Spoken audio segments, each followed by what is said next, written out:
Hi, Emily here. Here are my top tips on cleaning your makeup brushes, including cleaning your Clarisonic brush. Now we all know that clean makeup brushes are the sort of main starting point of making sure that you've got your makeup on properly, as they can harbour a lot of bacteria, and if they're not clean you're not going to get that sort of smooth application and finish. So I tend to clean my brushes once a week. These are just a selection of them, mainly because I daren't wash all of them at once, because that means that I might have no brushes to use if they don't dry quickly enough. So these are my Real Techniques brushes, which I love.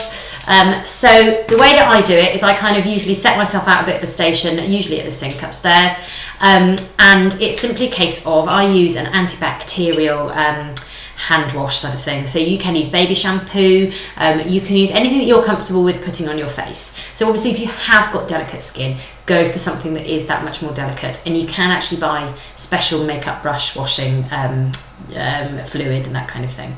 So I put some onto the brush, dip it on there, so that's just a bit of it's like a palm olive antibacterial hand wash.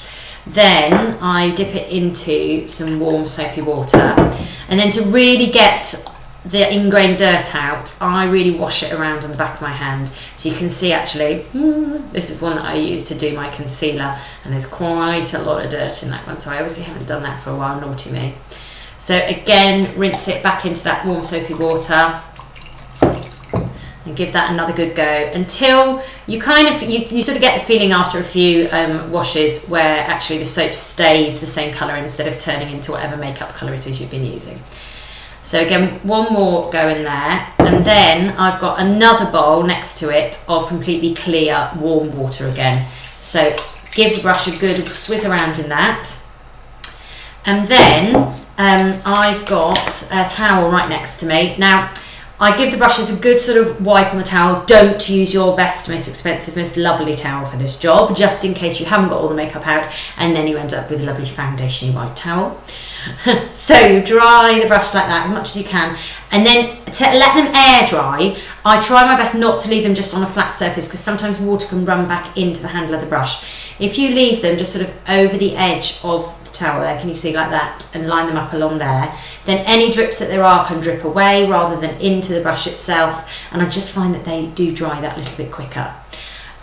So I do exactly the same process again for my larger brushes. So what's this one? Oh, this is the buffing brush by Real Techniques. I love this. So again, you know, dip it into the antibacterial wash.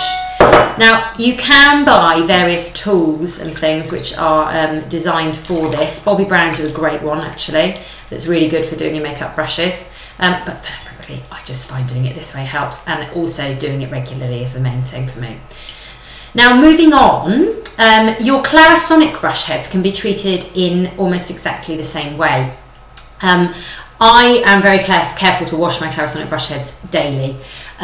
Just while I'm in the shower, while I'm using them, after I've finished doing my face, I pop a bit of soap or a bit of antibacterial hand wash onto the device, onto the brush head itself. Just work that in and then run that under the tap or under the shower.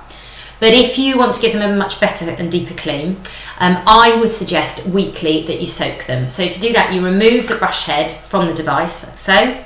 And sometimes you do get a build-up of dirt around the back of the brush head itself. So that's why I like to soak them once in a while.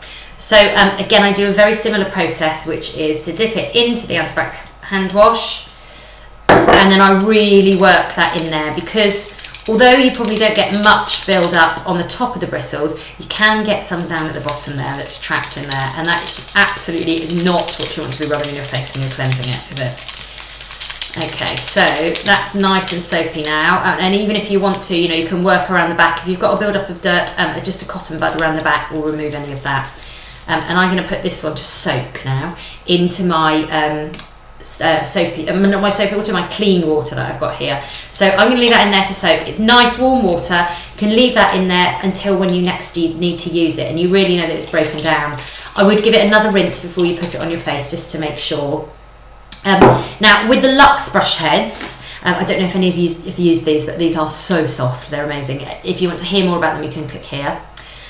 So these have got much longer bristles. So with these, they do take that much longer to dry. But obviously you're going to be using your Clarisonic when it's wet anyway, so that doesn't necessarily matter. But I do find that these do need a proper wash every so often, because the bristles are so long that you can get dirt trapped in the bottom there. So again, exactly the same thing, the antibacterial wash, and really make sure you're getting down into the bottom of those bristles to release any trapped dirt in there. And again, that can be rinsed with the soapy water and then rinsed with the clear water and left to soak so you've got rid of any of the dirt that's trapped. So I hope that helps. If you'd like any more tips, please subscribe to our channel, as we have a series of how-to videos available for you.